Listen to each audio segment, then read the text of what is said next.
Well, here we are, mister. The Pirate's Cove. Only bar in San Pedro catering to the seafaring trade we ain't tried yet.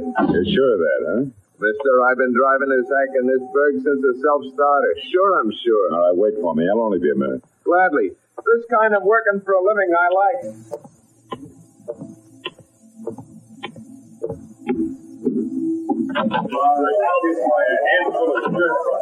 Honey, I said, you just didn't show that this lady who happens to be my guest. Bucket, put a hand on it, will you? Well, what's yours, mate? Little information, Bucket. I was looking for a guy named Lash Louderback. He's a friend of mine, about 6'6". He's built like a battle wagon. He takes his whiskey by the cushion. Lash Louderback. What do you use, huh? Yeah. Why, what's wrong with him? He ain't got any manners, landlubber. He swings before he so much as talks. Oh!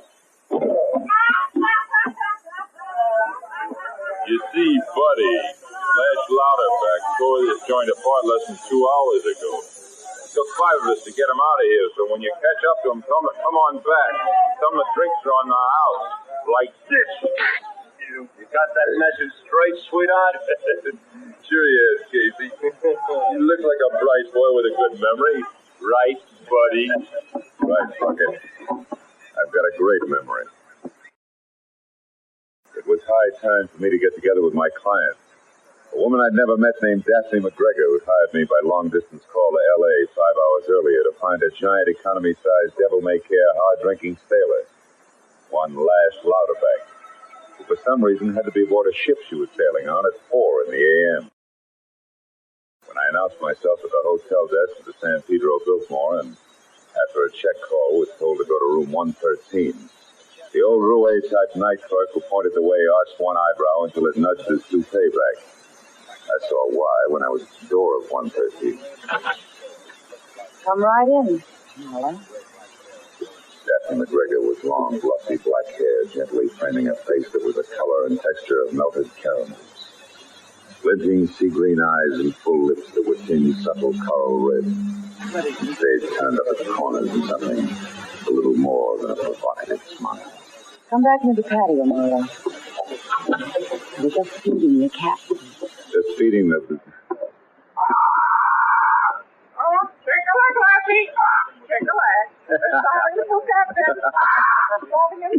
Hey, is that the captain? Yes. If he doesn't keep quiet, he's going to be the ex-captain, stuffed inside. I see what you mean. Here, you parasite, eat. You're so happy. Shut up. Oh, it gets worse every day. Well, Marlowe, I see by that bruise on your cheek that you found Lash all right. No, Miss McGregor. I only found some unhappy people who Lash had found earlier. You mean you don't know where he is? Marlowe, it's late. We've only got 3 hours left. You're so happy. You're so happy. Shut up, you. Come in on in the other room, Marlowe. Thank you. Frank, like the real reason you offered me $500 to tear this boozer away from his bottle? Yes, there's no boozer. I could explain him. Not according to the gentleman at the Pirate's Cove. Anyhow, your reason, Miss McGregor? Definitely. My reason, Marlowe, is very simple. Black pearl.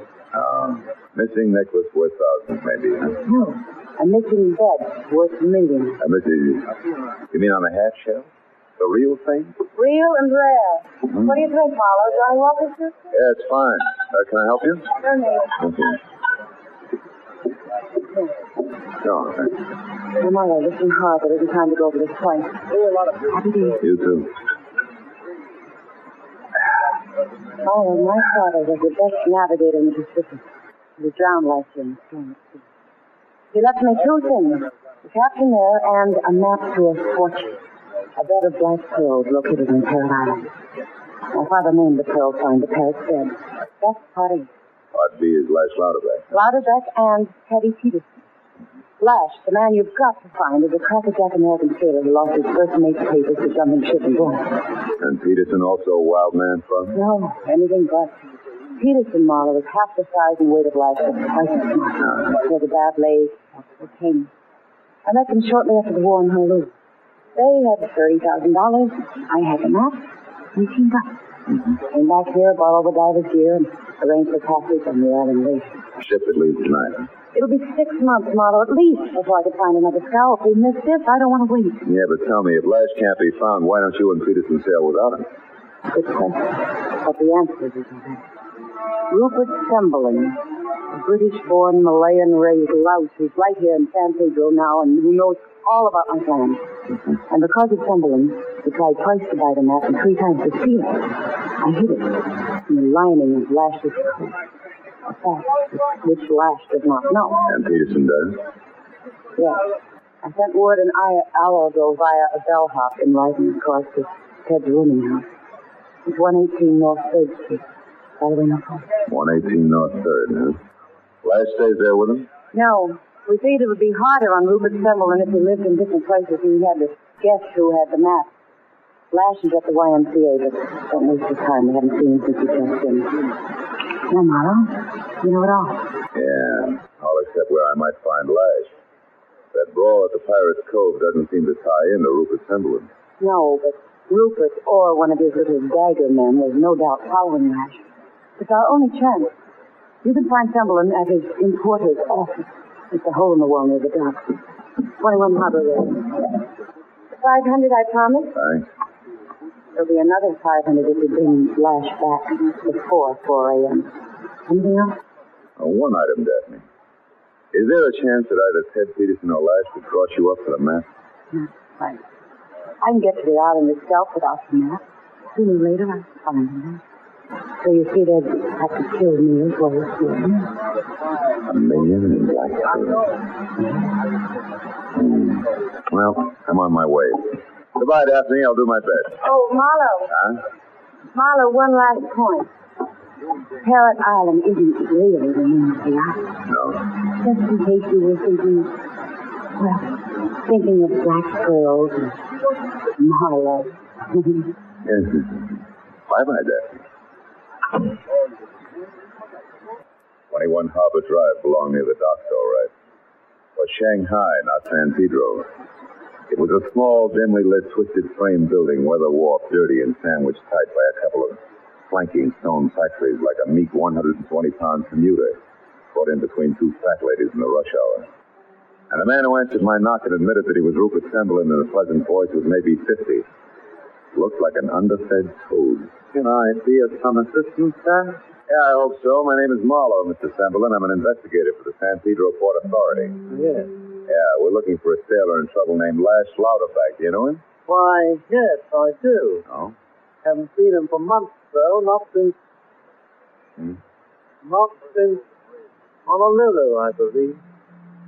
Now, Mr. Marlowe, if you'll excuse me, sir, I'm quite busy. A load of invoices, you know. But if you call tomorrow, I'll be only too glad to go into this further. Good night, sir. Semberling had invoices to attend to, like I had to spend the night mounting butterflies. I knew that as well as I knew that the take he had done had been at somebody behind me. So when I turned and started away from the place, I slipped my right hand around the .38 in my pocket and thought of Daphne McGregor's remark about Brother Rupert's little dagger man. But just then it came. A knife a foot long that splintered into the wooden porch behind me. Before I could get back to my feet, the small, shadowy figure with raised arm I glimpsed behind a set-down Hudson was across the street near to an alley. And when I was there and after him, I found only moonlight and the empty, cracked pavement and a long, long line of loading ramps. I knew I was losing. But it wasn't until I turned back toward the man with the invoices that I knew just how badly. Number 21 Harbor Road was lights out and one parked Hudson missing. Obviously, Mr. Rupert Semberling hadn't wanted to be followed. Now, Ted Peterson's rooming house on North 3rd Street was my only chance of picking up a lead on Lash Louderback. Oh, now, Mr. Riley. Here's the filthy money you were so afraid you'd never see. All of it. $11.28 due and coming. Look, Mr. Riley. $5 in interest. Abbey players in San Pedro? Oh, that surprises you, does it? Well, Mr. Liquor Merchant, it shouldn't. 8 lobsters liquors the only keep a rooming house, which he's a gentleman of means this day, and hello. Hello.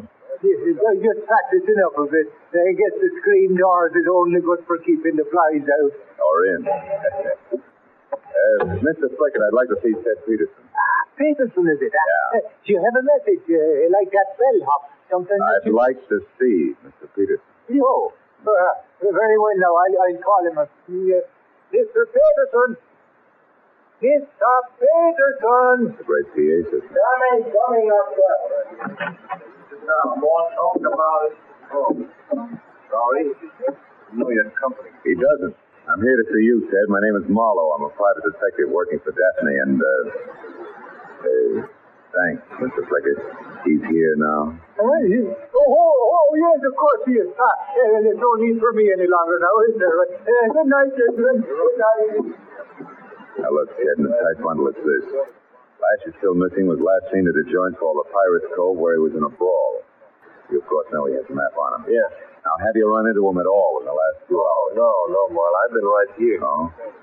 But you know, this isn't the first time old Lash has gone out and got... Yeah, but this time it may be different. Rupert Timberland is on Lauterbach's trail, I'm sure. Timberland? That does make a difference. Peterson, I think you better get over to the San Pedro of Biltmore and stay next to Daphne, huh? But why? We got to find Lash. And keep everybody alive doing it. Timberland already has his knife throwers out. If he finds Lash and gets the map, he'll start eliminating everybody. Oh, tell me, is there anything, no matter what, anything that Lash usually does at the tail end of a bender? Well, yeah, Marlowe. Yeah, there is. Wow. And it never fails. Once Lash is through drinking and fighting, he goes for the deck of anything that's surrounded by water, stretches out on his back, looks at the stars, and sings until he either sobers up or falls asleep. That might do it, Ted. I'm going to head back to the Pirate's Cove and work toward the water from there. You go to Daphne in a hurry, huh? All right, Marlowe, but I still think we're going to be okay. Lash has done this sort of thing 1,000 times. Yeah, well, let's hope this makes it 1,001. I'll be in touch, Ted. Wasn't much to go on, but as I walked from a rooming house to my car, I tried to tell myself that Lash's kind, like the cows, always come home. There was no reason for me to worry. But in the next second, I changed my mind. It was Peterson back at the house.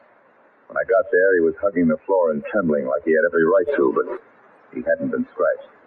The shaky finger he pointed behind him and in a line with the open screen door said someone else had been and then some.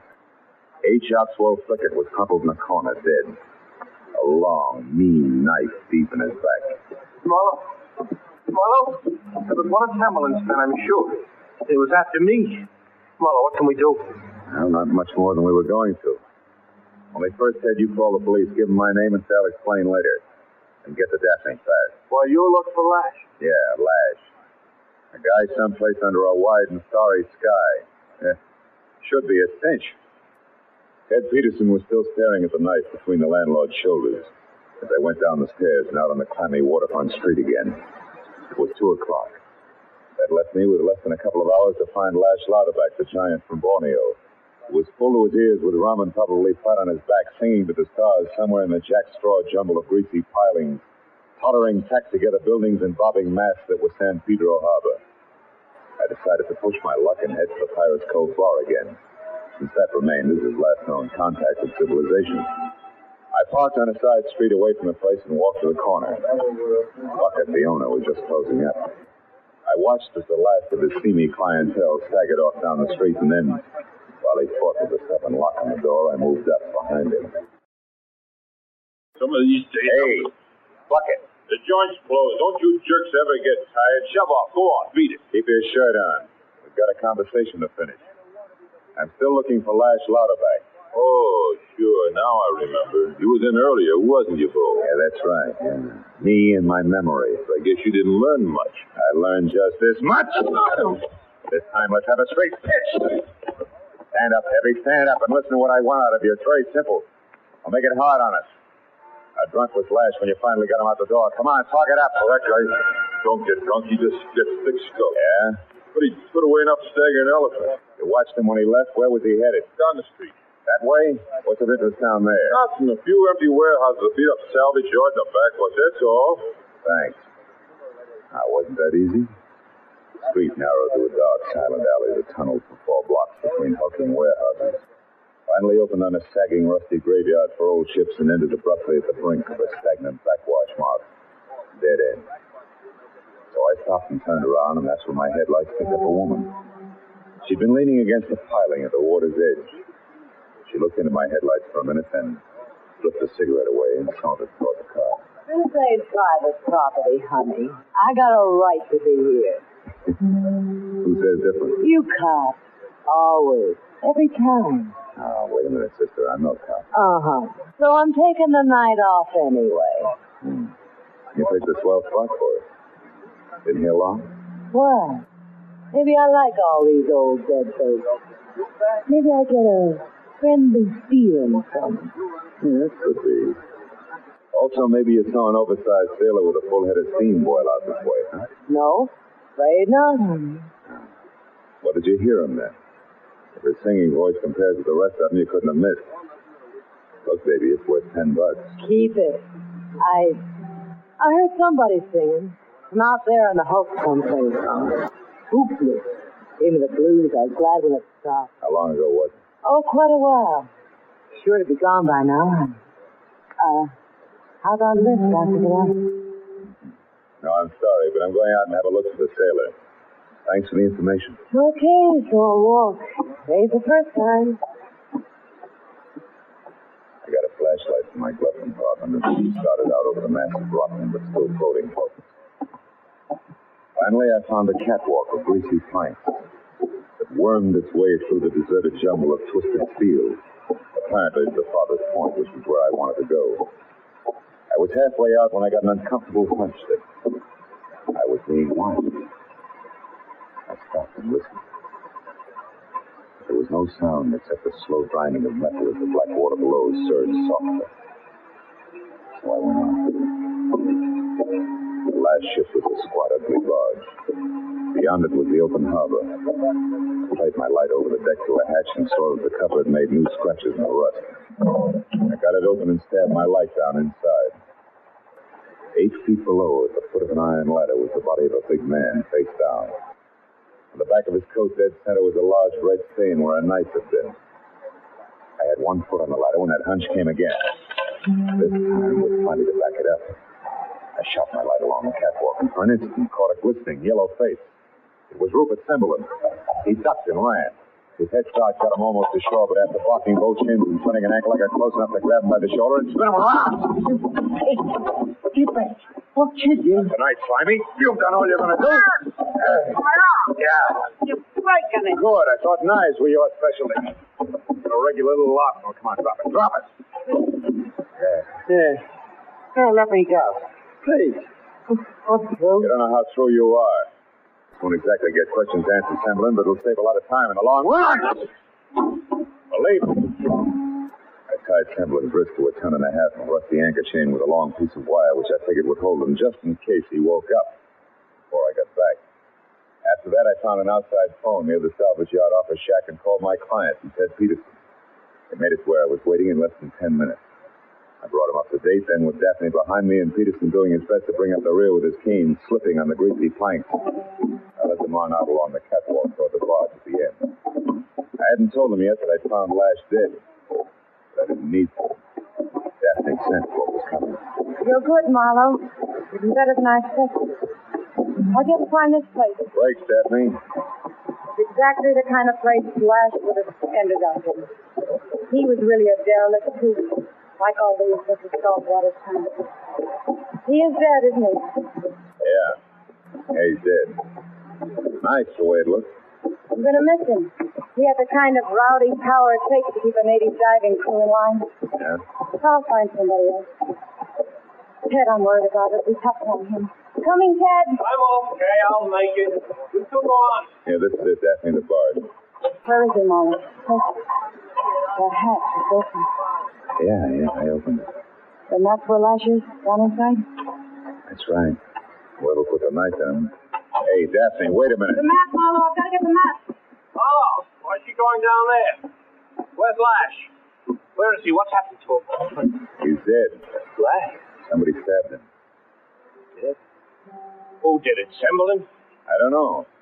Oh, there's a good chance, except that a couple of things don't figure that. Must have been Semberlin, the lizard. I'll kill him for this, Marlowe. What things don't figure this?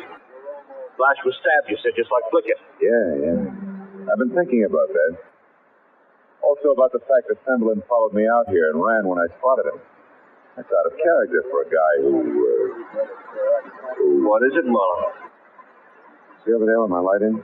That puddle of oil, you see it? Footprints. Somebody made these who was out here earlier tonight. Pamela didn't get this far, and they're too small to be lashes. And something else, Mom? Yeah. Yeah, beside each one. Never mind, I'll finish it for you. A little round mark made by a cane. This cane. Don't you try for your gun, Marlowe. Okay, Peterson. But you must have had a good reason. Lash was your best friend. Friend? Yeah, the one thing I always needed, Marlowe, strength. Strength. Enough to take anything he saw, from a beautiful woman to a fortune in black pearls. I wanted to kill him. And tonight I got the perfect chance. The giant was drunk. Followed him out here from that bar. It was easy. Would have stayed easy if Daphne hadn't decided to hide the map on him. Yeah, the way it worked out, you killed him before you knew he had the map on him. Yeah, and then I couldn't risk coming out here alone a second. Only chance was to steer you toward his body. But I didn't want you to find too much, Marlowe. I didn't want you to get too nosy. Too nosy like your landlord Flickett, maybe? Exactly. He knew I lied to you about being home all night. Wanted to find out why, so I had to kill him as well. And that makes you next, Marlowe. What about Daphne? She's heard every word of this, you know, and you got your back to her, Peterson. I can depend on Daphne, Marlowe. I love her. Now with Lash out of the way, she'll love me. And anyway, we're going to be together a long time because she wants those pearls more than anything else in the world. That's what you think, you idiot. Baby, if you got a gun, for Pete's sake, use it. I don't have a gun, Marlowe. Daphne, that map, did you find it? Sure, I found it. I have it right here. Fine. Now you go on ashore, darling. You wait till he's there. I wouldn't cross the street with you now. Well, what do you mean? Don't you move, Marlowe. I mean, you're a killer, Ted. Not as those clothes stay on the bottom of the ocean until you get your hands on them now. Put on your gun. Now, look, Daphne, don't be a fool. It's ours now, all of it, darling. It's nobody's. It's not worth it, Ted. I'm burning this map right now. Burning it, Daphne, listen. Here it goes. Look, sucker. A fortune in flames. No, stop it. Put it now, out. Marlowe, quick, you got what's the matter with you?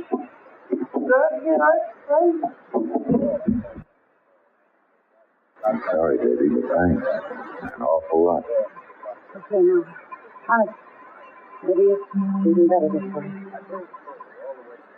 Just a little fire I started is all out now. I'm afraid it is. Yeah. Not enough left to bother with. And both my partners are gone, too. Well, that's that. It's better I found out all this here tonight instead of someplace off the Malay coast. I'd like to be alone for a while now. You mind? I watched her walk away and thought about what she just said. And I took a long last look at the forlorn little pile of ashes left on the rusty deck. Important ashes that had saved my life. Then I looked closer and saw exactly what I expected. Daphne McGregor was walking fast when I caught up with her. I took her arm and turned her around. Hello, Mr. Marlowe. Where's that map? Oh, out on the barge. You're into a Christmas. What you burned out there was a couple of paper napkins and your purse. I said you were good, mister. You really are. Sure. You'd rather burn both feet off than lose that map, wouldn't you? Naturally. By the way, Marlowe, what are you doing for the next year or so? I'd like to spend them at a gorgeous spot off the Malay coast. Hey, take it easy, Tongaleo. I mean, Phil, have you ever gazed into a whole handful of black pearls as big as golf balls?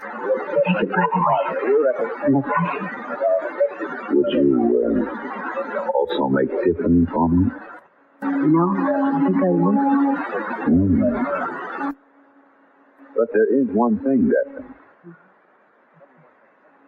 Some of my best friends are oysters. Good night, baby. A beautiful green-eyed girl on a tropical island, surrounded by a bed of black pearls. Something to think about.